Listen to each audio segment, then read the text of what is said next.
Hello అందరికీ welcome to my channel crazy thoughts with Valli. ఇవి చూసారా? ఏంటో తెలుసా మీకు? పీతలండి. కొన్ని చోట్ల ఎండ్రకాయలని కూడా అంటారు. ఒక సామెత ఉంటుంది కదా, సీత కష్టాలు సీతవి, పీత కష్టాలు పీతవి అని. ఈ వీడియోలో మా అమ్మ కష్టాలు చూస్తారా పీతతో.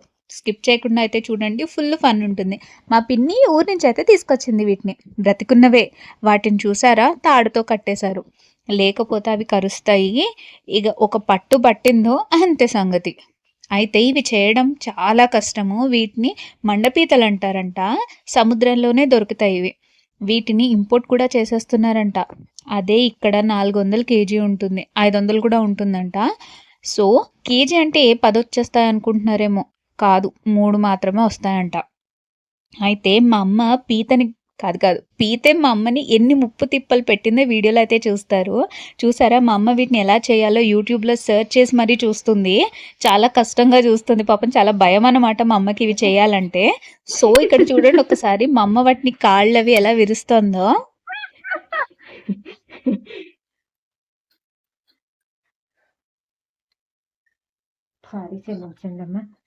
ఉండు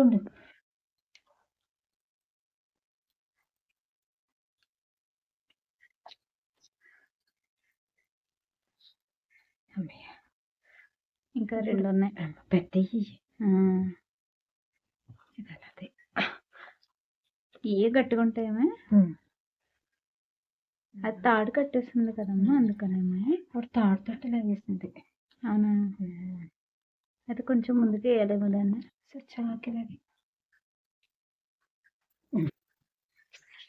ఇది కూడా ఇది చెప్తాను.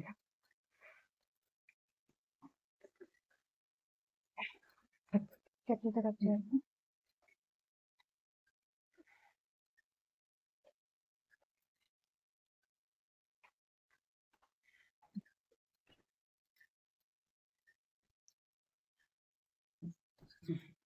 ఓకే,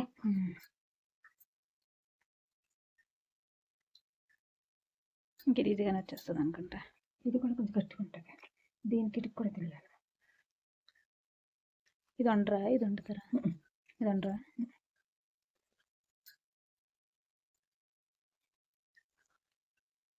వాసన వచ్చేనా?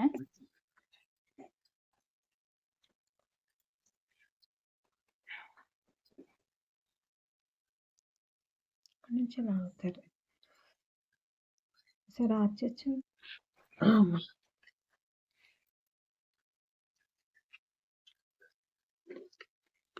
చూసారా, ఇది ఒక్కటే కాదు, ఇంకా ముందు ముందు ఉన్నాయి. ఇది ఒక్కదాంతోనే అయిపోయింది. ఇంకా 2 పీతలు ఉన్నాయి. అవి కూడా చాలా అంటే చాలా తిప్పలు పెట్టేసాయి పాపం మా అమ్మని. అది కూడా వండుతారా? పేర్లు గుడ్ల శన అంటారు దీన్ని.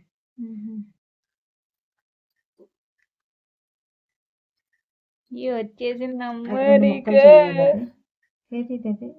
ఇలా చెప్పి. అదేంటి? ఏదో తీస్తారు, నాకు రావట్లేదు. అంటే బాత్రూమ్ అనుకుంటాం. అది అదమ్మా తీస్తారు, అందులోంచి కూడా తీస్తారా?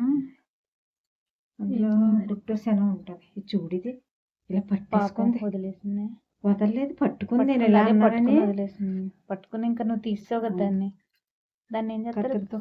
కొడతారా? ఇది కూడా వండుకునేది కదా. దానిలోంచి కూడా ఇది ఉంటుంది గుజ్జు కదా. బలం ఏంటి? ఇది తెచ్చుకుని ఉడకబెట్టుకుని పిడిపి చేసుకునేవారు అన్నమాట.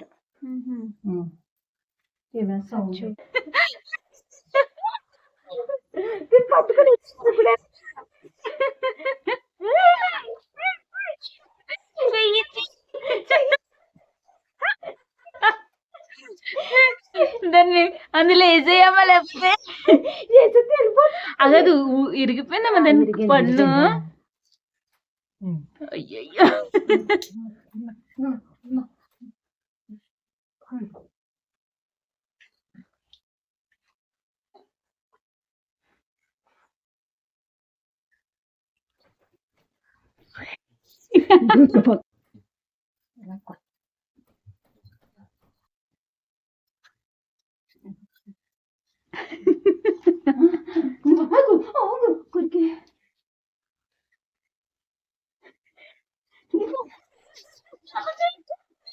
అమ్మమ్మ ఏం చేస్తుందండి?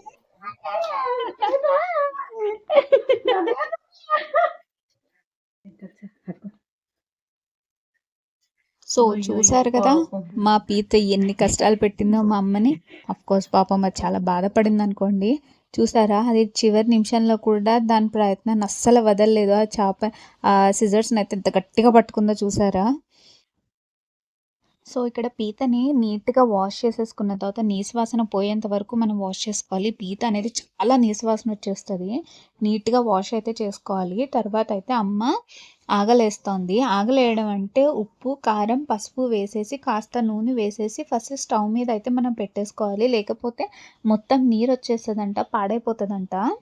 సో చూసారు కదా, మొత్తం స్టవ్ మీద పెట్టేసుకుని మనము ఫస్ట్ అయితే ఆగలేసేసుకోవాలి.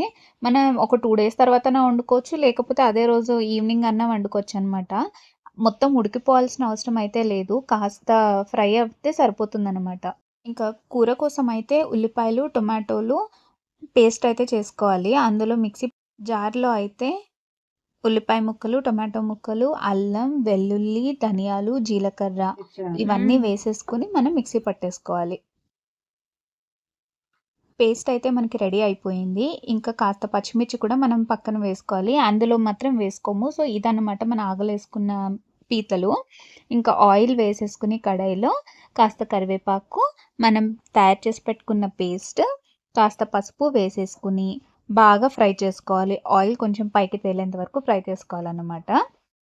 ఇది మనకి ఇగురులాగా పనికొస్తుంది. అలాగే పులుసులా కూడా పనికొస్తుందనమాట. అది కాస్త వేగాక మనం పచ్చిమిరపకాయలు కట్ చేసి పెట్టుకున్నాం కదా మధ్యలోకి చీలి, అది కూడా వేసేసుకోవాలి. తర్వాత ఉప్పు వేసుకుని అటు ఇటు ఫ్రై చేసుకోవాలి. దాని తర్వాత మనము పసుపు అనేది వేసుకోవాలన్నమాట. బాగా ఫ్రై చేసుకోవాలి. ఆయిల్ అనేది మనకి పైకి తేలడం అయితే చాలా ముఖ్యము. మనం ఏ రెసిపీ అయినా చేసినా. పీతలు ఎంత టేస్ట్‌గా ఉంటాయో అంత కష్టమండి తినడానికి. చెయ్యడం ఎంత కష్టమో తినడం కూడా అంత కష్టము. అన్నం తొందరగానే తినేస్తాము. కాకపోతే వాటిని లోపల నుంచి తీయాలనేది ఉంది చూసారు, అది చాలా కష్టం. ఒక గంటన్నా పడతది మనం తినాలంటే. అందుకే నేను ఎక్కువ ప్రిఫర్ చేయను పీతలు తినాలంటే. సో చూసారు కదా, మొత్తం మగ్గిపోయింది. ఆయిల్ అయితే పైకి తేలింది. తర్వాత మనం పీతలు అయితే వేసేసుకోవాలి. ఆగలేసుకున్న పీతలు వేసేసుకుని మొత్తం కలిసేలాగా అయితే మనం ఇగో చూపించినట్టు చేసుకోవాలి. లేదంటే గరిటెతోనే తిప్పుకోవచ్చు, ప్రాబ్లం లేదు. మా అమ్మ వాళ్ళ ఇల్లు సముద్రం దగ్గరే ఉండేది చిన్నప్పుడు. సో పీతలు అనేవి మా అమ్మమ్మ వాళ్ళ ఇంట్లోకి కూడా వచ్చేసేవన్నమాట. ఇంకా దొరికినట్టు మా అమ్మమ్మ అయితే పీతల కూర వండేసి మేము అయితే మంచిగా తినేసేవాళ్ళము. సో చూసారు కదా, ఇప్పుడైతే మనం చింతపండు పులుసు అయితే వేసుకోవాలి. అందులో మొత్తం మగ్గిపోయిన తర్వాత వేసుకున్న తర్వాత ఇంకా మూత పెట్టుకుని బాగా ఉడకనిచ్చుకోవాలి. కాస్త దగ్గర పడ్డాక అదే గట్టిగా అయిపోతుంది. నేను బాగా నీళ్ళు ఉన్నాయి కదా అమ్మ, వద్దు ఇంకా తక్కువైపోయాలి, ఉడకాలని చెప్పేసి నేను అలాగే ఉంచేయడం వల్ల మన గ్రేవీ అనేది అనమాట తక్కువైపోయిందనమాట. కాస్త నీళ్ళగా ఉన్నప్పుడే మనం స్టవ్ ఆఫ్ చేసేసుకోవాలి. తర్వాత ఆటోమేటిక్గా దగ్గర పడిపోతుంది. సో ఇదన్నమాట మా పీతల స్టోరీ. వీడియో కనుక నచ్చితే లైక్ చేసి, షేర్ చేసి, సబ్స్క్రైబ్ చేసుకోవడం మాత్రం మర్చిపోకండి. మా పీతల స్టోరీ ఎలా ఉందో కూడా కాస్త కమెంట్ అయితే చేయండి. ఫన్‌గా అయితే నడిచిందా? మిమ్మల్ని అయితే ఎంటర్‌టైన్ అయితే చేశానా నేను? సారీ, నేను కాదు, మా అమ్మ ఎంటర్‌టైన్ చేసిందా. ఇంకా వేడిగా అన్నం అయితే వండేసిందమ్మ. ఇంకా కూర వేసుకుని వేడి అన్నంలో నేనైతే తింటున్నాను. పులుసయితే చాలా అంటే చాలా బావుంది. కానీ అది తినడం అయితే నాకు చాలా కష్టం అనిపిచ్చింది. ఇంకా గుచ్చుకున్నాయి గూడా, నోట్లో గుచ్చుకున్నాయి, వేలుకి గూడా గుచ్చుకున్నాయి. కానీ ఆ టేస్ట్ మాత్రం నెక్స్ట్ లెవెల్ ఉంది. పర్వాలేదు, కష్టపడినా మనకి ఫలితం అయితే మంచిగానే వచ్చింది. సో ఇదన్నమాట. ఎలా ఉంది? వీడియో నచ్చిందా మీకు? Thank you for watching. By.